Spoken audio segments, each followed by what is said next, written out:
بسم الله الرحمن الرحيم. يا أيها الذين آمنوا أوفوا بالعقود أحلت لكم بهيمة الأنعام إلا ما يتلى عليكم غير محل الصيد وأنتم حرم إن الله يحكم ما يريد. يا أيها الذين آمنوا لا تحلوا شعائر الله ولا الشهر الحرام ولا الهدي ولا القلائد ولا آمين البيت الحرام يبتغون فضلا من ربهم ورضوانا وإذا حللتم فاصطادوا ولا يجرمنكم شنآن قوم أن صدوكم عن المسجد الحرام أن تعتدوا وتعاونوا على البر والتقوى ولا تعاونوا على الإثم والعدوان واتقوا الله إن الله شديد العقاب. حرمت عليكم الميتة والدم ولحم الخنزير وما أهل لغير الله به والمنخنقة والموقوذة والمتردية والنطيحة وما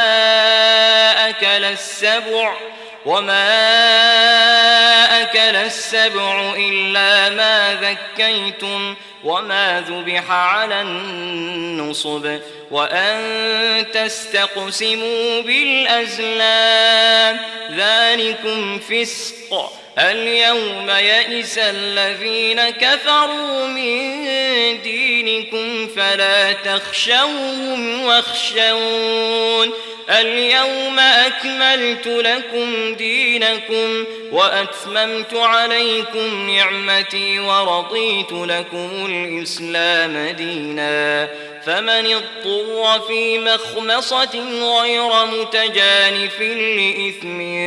فإن الله غفور رحيم. يسألونك ماذا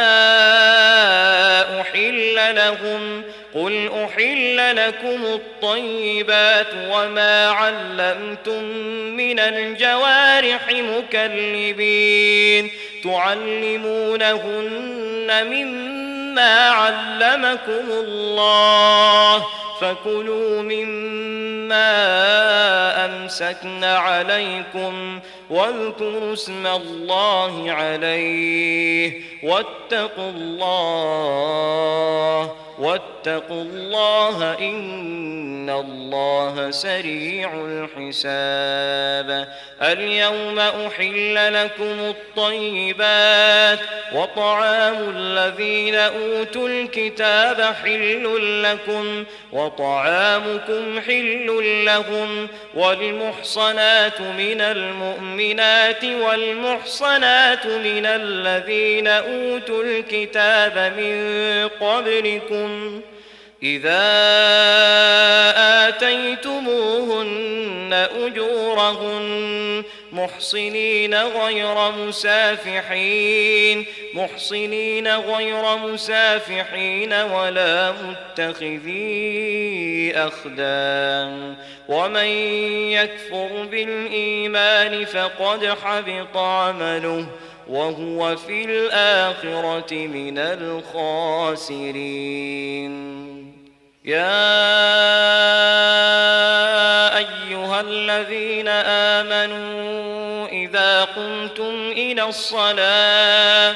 فاغسلوا وجوهكم وأيديكم إلى المرافق وامسحوا برؤوسكم وأرجلكم إلى الكعبين وإن كنتم جنبا فاطهروا وإن كنتم مرضى أو على سفر أو جاء أحد منكم من الغائط أو لامستم النساء فلم تجدوا ماء فتيمموا صعيدا طيبا فامسحوا بوجوهكم وأيديكم منه ما يريد الله ليجعل عليكم من حرج ولكن يريد ليطهركم وليتم نعمته عليكم لعلكم تشكرون واذكروا نعمة الله عليكم وميثاقه الذي واثقكم به إذ قلتم سمعنا وأطعنا واتقوا الله إن الله عليم بذات الصدور يا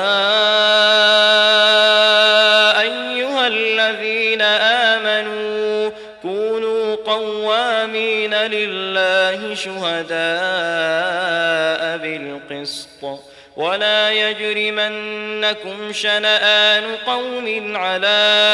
ألا تعدلوا اعدلوا هو أقرب للتقوى واتقوا الله إن الله خبير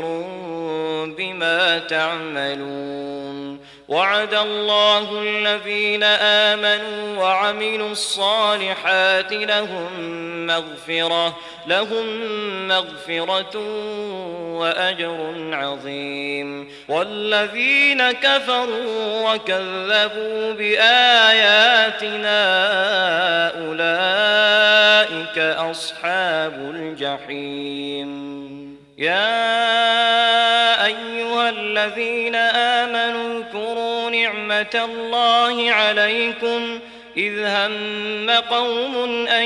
يبسطوا إليكم أيديهم فكف أيديهم عنكم واتقوا الله وعلى الله فليتوكل المؤمنون ولقد أخذ الله ميثاق بني إسرائيل وبعثنا منهم 12 نقيبا وقال الله إني معكم لئن أقمتم الصلاة وآتيتم الزكاة وآمنتم برسلي وعزرتموهم وأقرضتم الله قرضا حسنا لأكفرن عنكم سيئاتكم ولأدخلنكم جنات تجري من تحتها الأنهار فمن كفر بعد ذلك منكم فقد ضل سواء السبيل فبما نقضهم ميثاقهم لعناهم وجعلنا قلوبهم قاسية يحرفون الكلم عن مواضعه ونسوا حظا مما ذكروا به ولا تزال تطلع على خائنة منهم إلا قليلا منهم فاعف عنهم واصفح إن الله يحب المحسنين ومن الذين قالوا إنا نصارى أخذنا ميثاقهم فنسوا حظا مما ذكروا به فأغرينا بينهم العداوة والبغضاء إلى يوم القيامة وسوف ينبئهم الله بما كانوا يصنعون. يا أهل الكتاب قد جاءكم رسولنا يبين لكم كثيرا مما كنتم تخفون من الكتاب ويعفو عن كثير. قد جاءكم من الله نور وكتاب مبين يهدي به الله من اتبع رضوانه سبل السلام ويخرجهم من الظلمات إلى النور بإذنه ويهديهم إلى صراط مستقيم. لقد كفر الذين قالوا إن الله هو المسيح ابن مريم قل فمن يملك من الله شيئا إن أراد أن يهلك المسيح ابن مريم وأمه ومن في الأرض جميعا ولله ملك السماوات والأرض وما بينهما يخلق ما يشاء والله على كل شيء قدير. وقالت اليهود والنصارى نحن أبناء الله وأحباؤه قل فلم يعذبكم بذنوبكم بل أنتم بشر ممن خلق يغفر لمن يشاء ويعذب من يشاء ولله ملك السماوات والأرض وما بينهما وإليه المصير. يا أهل الكتاب قد جاءكم رسولنا يبين لكم على فترة من الرسل أن تقولوا ما جاءنا من بشير ولا نذير فقد جاءكم بشير ونذير والله على كل شيء قدير.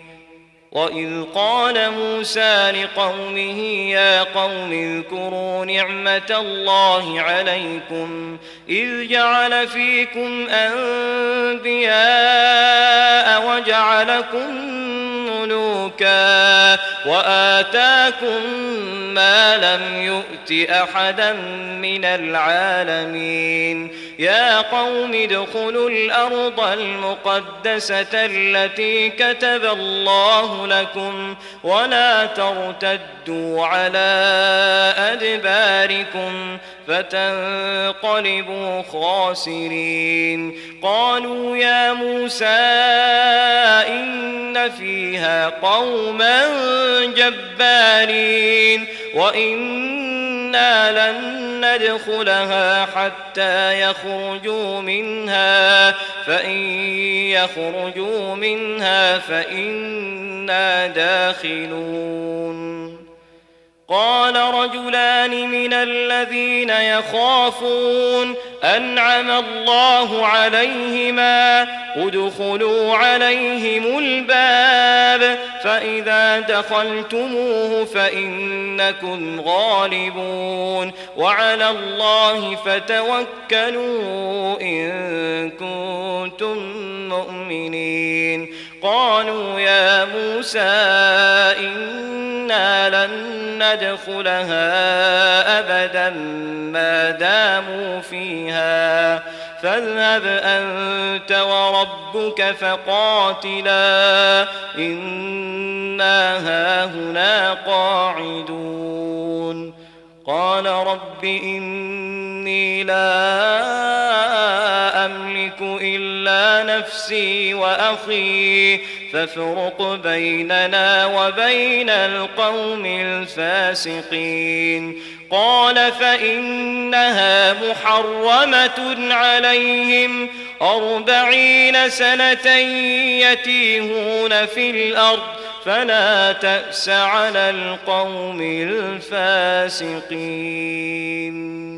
واتل عليهم نبأ ابني آدم بالحق إذ قربا قربانا فتقبل من أحدهما ولم يتقبل من الآخر قال لأقتلنك قال إنما يتقبل الله من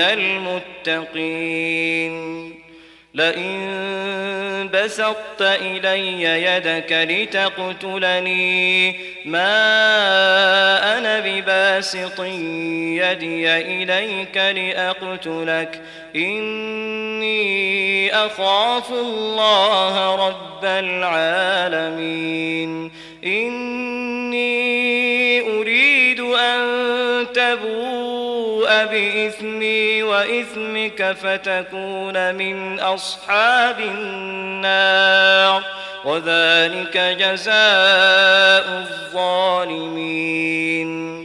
فطوعت له نفسه قتل أخيه فقتله فأصبح من الخاسرين. فبعث الله غرابا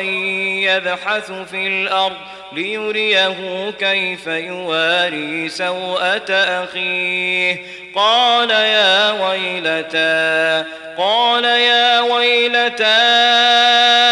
أعجزت أن أكون مثل هذا الغراب فأواري سوءة أخي فأصبح من النادمين.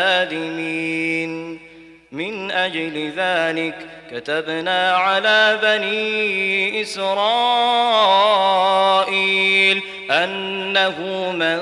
قتل نفسا بغير نفس أو فساد في الأرض فكأنما قتل الناس جميعا ومن أحياها فكأنما أحيا الناس جميعا. ولقد جاءتهم رسلنا بالبينات ثم إن كثيرا منهم بعد ذلك في الأرض لمسرفون. إنما جزاء الذين يحاربون الله ورسوله ويسعون في الأرض فسادا أن يقتلوا أو يصلبوا أو تقطع أيديهم وأرجلهم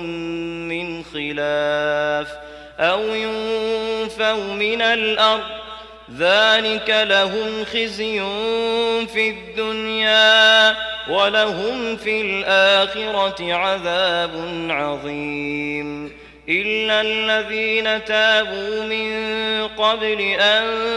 تقدروا عليهم فاعلموا أن الله غفور رحيم. يا أيها الذين آمنوا اتقوا الله وابتغوا إليه الوسيلة وجاهدوا في سبيله لعلكم تفلحون. إن الذين كفروا لو أن لهم ما في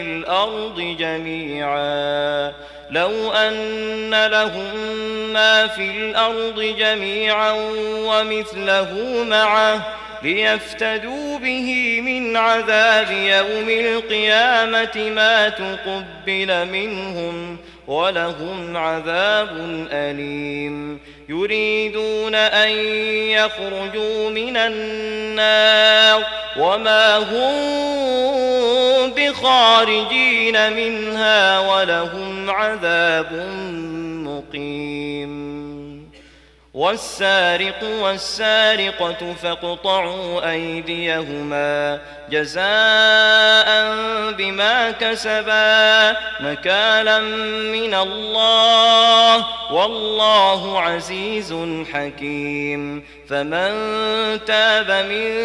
بعد ظلمه وأصلح فإن الله يتوب عليه إن الله غفور رحيم ألم تعلم أن الله له ملك السماوات والأرض يعذب من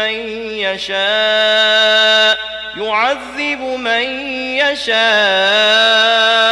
ويغفر لمن يشاء والله على كل شيء قدير يا أيها الرسول لا يحزنك الذين يسارعون في الكفر من الذين قالوا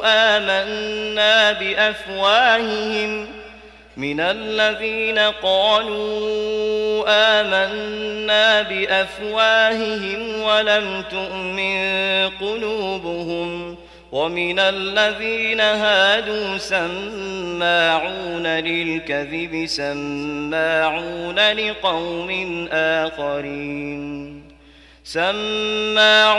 لقوم آخرين لم يأتوك يحرفون الكلم من بعد مواضعه يقولون إن أوتيتم هذا فخذوه وإن لم تؤتوه فاحذروا ومن يرد الله فتنته فلن تملك له من الله شيئا أولئك الذين لم يرد الله أن يطهر قلوبهم لهم في الدنيا خزي ولهم في الآخرة عذاب عظيم سماعون للكذب أكالون للسحت فإن جاءوك فاحكم بينهم أو أعرض عنهم وإن تعرض عنهم فلن يضروك شيئا وإن حكمت فاحكم بينهم بالقسط إن الله يحب المقسطين وكيف يحكمونك وعندهم التوراة فيها حكم الله ثم يتولون من بعد ذلك وما أولئك بالمؤمنين إنا أنزلنا التوراة فيها هدى ونور يحكم بها النبيون الذين أسلموا للذين هادوا والربانيون والأحبار بما استحفظوا من كتاب الله وكانوا عليه شهداء فلا تخشوا الناس واخشون ولا تشتروا بآياتي ثمنا قليلا ومن لم يحكم بما أنزل الله فأولئك هم الكافرون وكتبنا عليهم فيها أن النفس بالنفس والعين بالعين والأنف بالأنف والأذن بالأذن والسن بالسن والجروح قصاص فمن تصدق به فهو كفارة له ومن لم يحكم بما أنزل الله فأولئك هم الظالمون وقفينا على آثارهم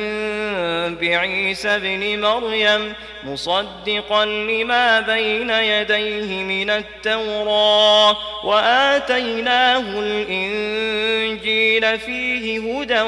ونور ومصدقا لما بين يديه من التوراة وهدى وموعظة للمتقين وليحكم أهل الإنجيل بما أنزل الله فيه ومن لم يحكم بما أنزل الله فأولئك هم الفاسقون وأنزلنا إليك الكتاب بالحق مصدقا لما بين يديه من الكتاب ومهيمنا عليه فاحكم بينهم بما أنزل الله ولا تتبع أهواءهم عما جاءك من الحق لكل جعلنا منكم شرعة ومنهاجا ولو شاء الله لجعلكم أمة واحدة ولكن ليبلوكم فيما آتاكم فاستبقوا الخيرات إلى الله مرجعكم جميعا فينبئكم بما كنتم فيه تختلفون وأن احكم بينهم بما أنزل الله ولا تتبع أهواءهم واحذرهم أن يفتنوك عن بعض ما أنزل الله إليك فإن تولوا فاعلم أنما يريد الله أن يصيبهم ببعض ذنوبهم وإن كثيرا من الناس لفاسقون أفحكم الجاهلية يبغون ومن أحسن من الله حكما لقوم يوقنون يا أيها الذين آمنوا لا تتخذوا اليهود والنصارى أولياء بعضهم أولياء بعض ومن يتولهم منكم فإنه منهم إن الله لا يهدي القوم الظالمين فترى الذين في قلوبهم مرض يسارعون فيهم يقولون نخشى أن تصيبنا دائرة فعسى الله أن يأتي بالفتح أو أمر من عنده فيصبحوا على ما أسروا في أنفسهم نادمين ويقول الذين آمنوا أهؤلاء الذين أقسموا بالله جهد أيمانهم إنهم لمعكم حبطت أعمالهم فأصبحوا خاسرين يا أيها الذين آمنوا من يرتد منكم عن دينه فسوف يأتي الله بقوم يحبهم ويحبونه أذلة على المؤمنين أعزة على الكافرين يجاهدون في سبيل الله ولا يخافون لومة لائم ذلك فضل الله يؤتيه من يشاء والله واسع عليم. إنما وليكم الله ورسوله والذين آمنوا الذين يقيمون الصلاة ويؤتون الزكاة وهم راكعون. ومن يتول الله ورسوله والذين آمنوا فإن حزب الله هم الغالبون. يا أيها الذين آمنوا لا تتخذوا الذين اتخذوا دينكم هزوا ولعبا من الذين أوتوا الكتاب من قبلكم والكفار أولياء واتقوا الله إن كنتم مؤمنين. وإذا ناديتم إلى الصلاة اتخذوها هزوا ولعبا ذلك بأنهم قوم لا يعقلون. قل يا أهل الكتاب هل تنقمون منا إلا أن آمنا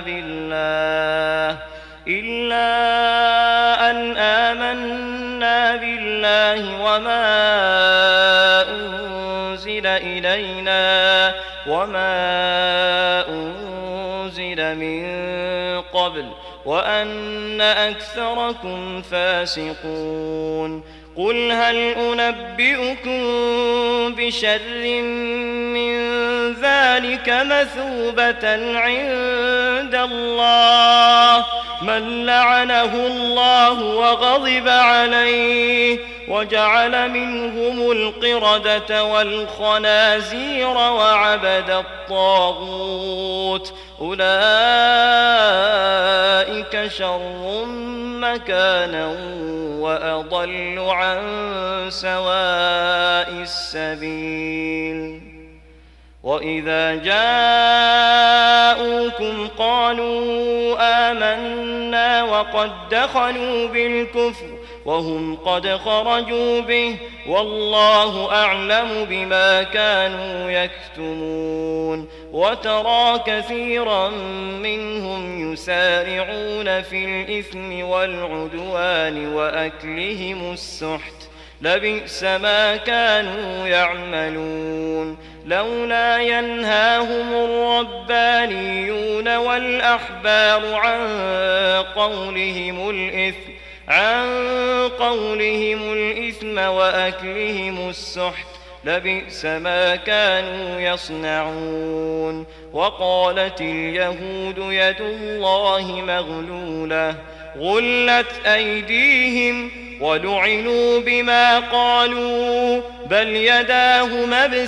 مبسوطتان ينفق كيف يشاء وليزيدن كثيرا منهم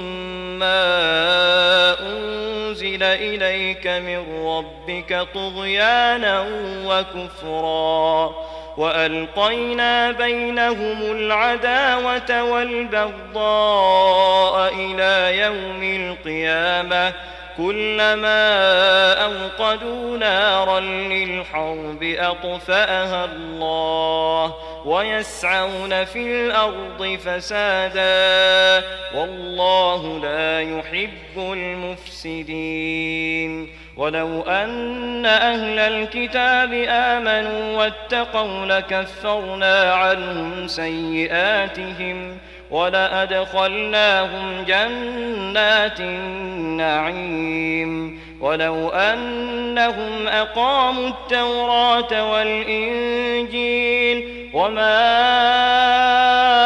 أنزل إليهم من ربهم لأكلوا من فوقهم ومن تحت أرجلهم منهم أمة مقتصدة وكثير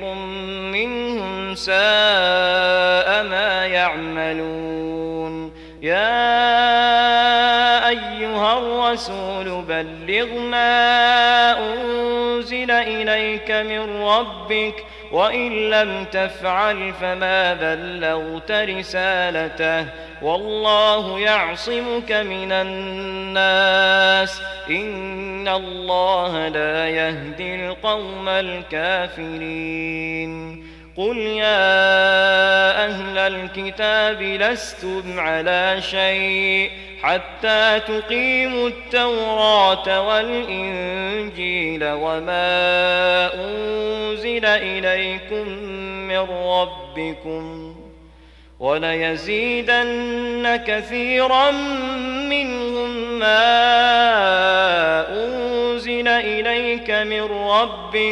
ما أنزل إليك من ربك طغيانا وكفرا فلا تأس على القوم الكافرين إن الذين آمنوا والذين هادوا والصابئون والنصارى من آمن بالله واليوم الآخر وعمل صالحا فلا خوف عليهم ولا هم يحزنون لقد أخذنا ميثاق بني إسرائيل وأرسلنا إليهم رسلا كلما جاءهم رسول بما لا تهوى أنفسهم فريقا كذبوا وفريقا يقتلون وحسبوا ألا تكون فتنة فعموا وصموا ثم تاب الله عليهم ثم عموا وصموا كثير منهم والله بصير بما يعملون لقد كفر الذين قالوا إن الله هو المسيح ابن مريم وقال المسيح يا بني إسرائيل اعبدوا الله ربي وربكم إنه من يشرك بالله فقد حرم الله عليه الجنة ومأواه النار وما للظالمين من أنصار وقال المسيح يا بني إسرائيل اعبدوا الله ربي وربكم إنه من يشرك بالله فقد حرم الله عليه الجنة ومأواه النار وما للظالمين من أنصار لقد كفر الذين قالوا إن الله ثالث ثلاثة وما من إله إلا إله واحد وإن لم ينتهوا عما يقولون ليمسن الذين كفروا منهم عذاب أليم أفلا يتوبون إلى الله ويستغفرونه والله غفور رحيم ما المسيح ابن مريم إلا رسول قد خلت من قبله الرسل وأمه صديقة كانا يأكلان الطعام انظر كيف نبين لهم الآيات ثم انظر أنا يؤفكون قل أتعبدون من دون الله ما لا يملك لكم ضرا ولا نفعا والله هو السميع العليم قل يا أهل الكتاب لا تغلوا في دينكم غير الحق ولا تتبعوا أهواء قوم قد ضلوا من قبل وأضلوا كثيرا وضلوا عن سواء السبيل. لعن الذين كفروا من بني إسرائيل على لسان داود وعيسى بن مريم ذلك بما عصوا وكانوا يعتدون. كانوا لا يتناهون عن منكر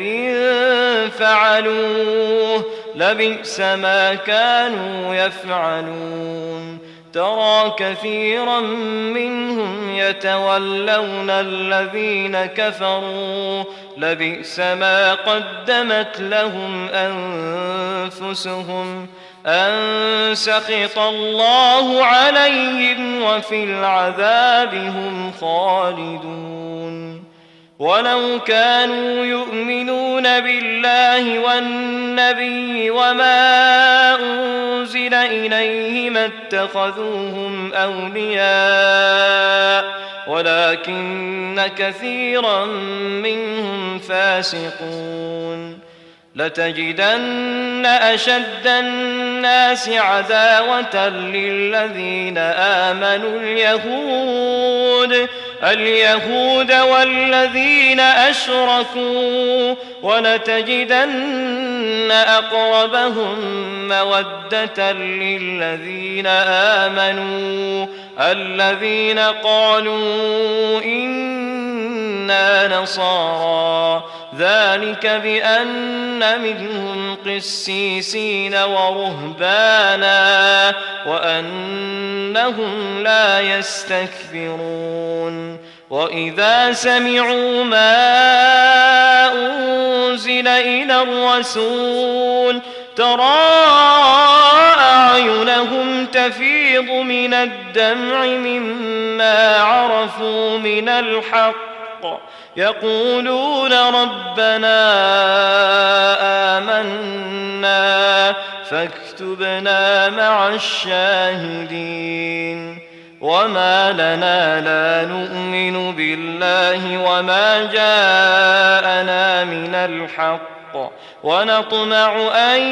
يدخلنا ربنا مع القوم الصالحين. فأثابهم الله بما قالوا جنات تجري من تحتها الأنهار خالدين فيها وذلك جزاء المحسنين. والذين كفروا وكذبوا بآياتنا أولئك أصحاب الجحيم. يا أيها الذين آمنوا لا تحرموا طيبات ما أحل الله لكم ولا تعتدوا إن الله لا يحب المعتدين. وكلوا مما رزقكم الله حلالا طيبا واتقوا الله الذي أنتم به مؤمنون. لا يؤاخذكم الله باللغو في أيمانكم ولكن يؤاخذكم بما عقدتم الأيمان فكفارته إطعام 10 مساكين من أوسط ما تطعمون أهليكم أو كسوتهم أو تحرير رقبة فمن لم يجد فصيام 3 أيام ذلك كفارة أيمانكم إذا حلفتم واحفظوا أيمانكم كذلك يبين الله لكم آياته لعلكم تشكرون. يا الذين آمنوا إنما الخمر والميسر والأنصاب والأزلام رجس من عمل الشيطان فاجتنبوه لعلكم تفلحون إنما يريد الشيطان أن يوقع بينكم العداوة والبغضاء في الخمر والميسر ويصدكم عن ذكر الله وعن الصلاة فهل أنتم منتهون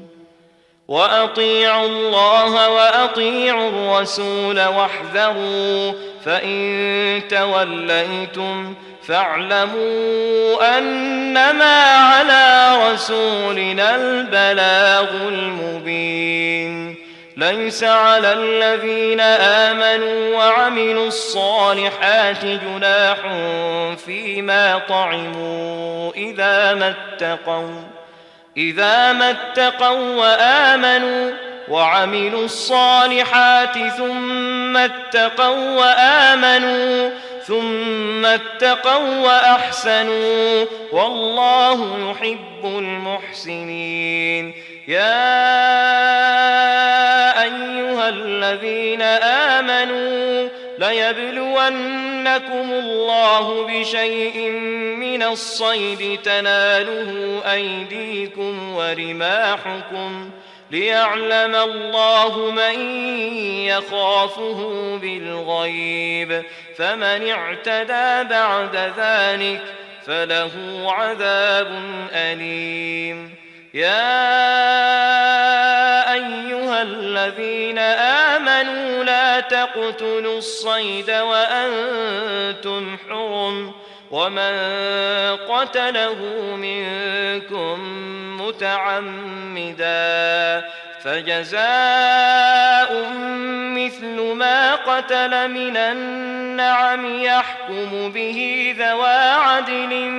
منكم هديا بالغ الكعبة أو كفارة طعام مساكين أو عدل ذلك صياما ليذوق وبال أمره عفى الله عما سلف ومن عاد فينتقم الله منه والله عزيز ذو انتقام أحل لكم صيد البحر وطعامه متاعا لكم وللسيارة وحرم عليكم صيد البر ما دمتم حرما واتقوا الله الذي إليه تحشرون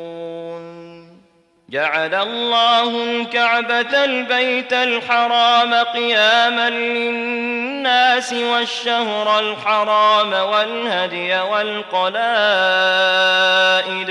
ذلك لتعلموا أن الله يعلم ما في السماوات وما في الأرض وأن الله بكل شيء عليم اعلموا أن الله شديد العقاب وأن الله غفور رحيم ما على الرسول إلا البلاغ والله يعلم ما تبدون وما تكتمون قل لا يستوي الخبيث والطيب ولو أعجبك كثرة الخبيث فاتقوا الله يا أولي الألباب لعلكم تفلحون يا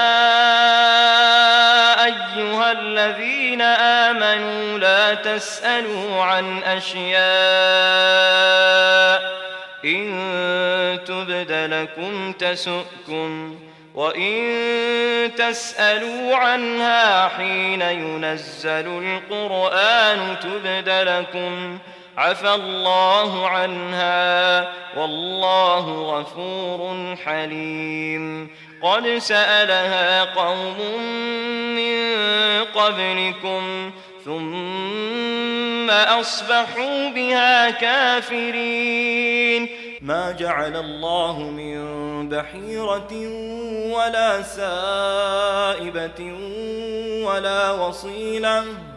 ولا وصيلة ولا حام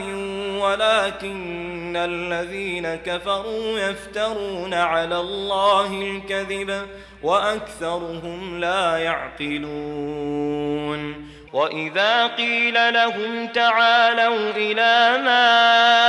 أنزل الله وإلى الرسول قالوا حسبنا ما وجدنا عليه آباءنا أولو كان آباؤهم لا يعلمون شيئا ولا يهتدون. يا أيها الذين آمنوا عليكم أنفسكم لا يضركم من ضل إذا اهتديتم إلى الله مرجعكم جميعا فينبئكم بما كنتم تعملون. يا أيها الذين آمنوا شهادة بينكم إذا حضر أحدكم الموت حين الوصية اثنان ذوى عدل منكم أو آخران من غيركم إن أنتم ضربتم في الأرض فأصابتكم مصيبة الموت تحبسونهما من بعد الصلاة فيقسمان بالله إن ارتبتم لا نشتري به ثمنا ولو كان ذا قربى ولا نكتم شهادة الله إنا إذا لمن الآثمين. فإن عثر على أنهما استحقا إثما فآخران يقومان مقامهما من الذين استحق عليهم الأوليان فيقسمان بالله لشهادتنا أحق من شهادتهما وما اعتدينا إنا إذا لمن الظالمين. ذلك أدنى أن يأتوا بالشهادة على وجهها أو يخافوا أن ترد أيمان بعد أيمانهم واتقوا الله واسمعوا والله لا يهدي القوم الفاسقين. يوم يجمع الله الرسل فيقول ماذا أجبتم قالوا لا علم لنا إنك أنت علام الغيوب. إذ قال الله يا عيسى ابن مريم اذكر نعمتي عليك وعلى والدتك إذ أيدتك بروح القدس تكلم الناس في المهد وكهلا وإذ علمتك الكتاب والحكمة والتوراة والإنجيل وإذ تخلق من الطين كهيئة الطير بإذني فتنفخ فيها فتكون طيرا بإذني وتبرئ الأكمه والأبرص بإذني وإذ تخرج الموتى بإذني وإذ كففت بني إسرائيل عنك إذ جئتهم بالبينات فقال الذين كفروا منهم إن هذا إلا سحر مبين وإذ أوحيت إلى الحواريين أن آمنوا بي وبرسولي قالوا آمنا واشهد بأننا مسلمون إذ قال الحواريون يا عيسى ابن مريم هل يستطيع ربك أن ينزل علينا مائدة من السماء قال اتقوا الله إن كنتم مؤمنين قالوا نريد أن نأكل منها وتطمئن قلوبنا ونعلم أن قد صدقتنا ونكون عليها من الشاهدين قال عيسى ابن مريم اللهم ربنا أنزل علينا مائدة من السماء تكون لنا عيدا لأولنا وآخرنا وآية منك وارزقنا وأنت خير الرازقين قال الله إني منزلها عليكم فمن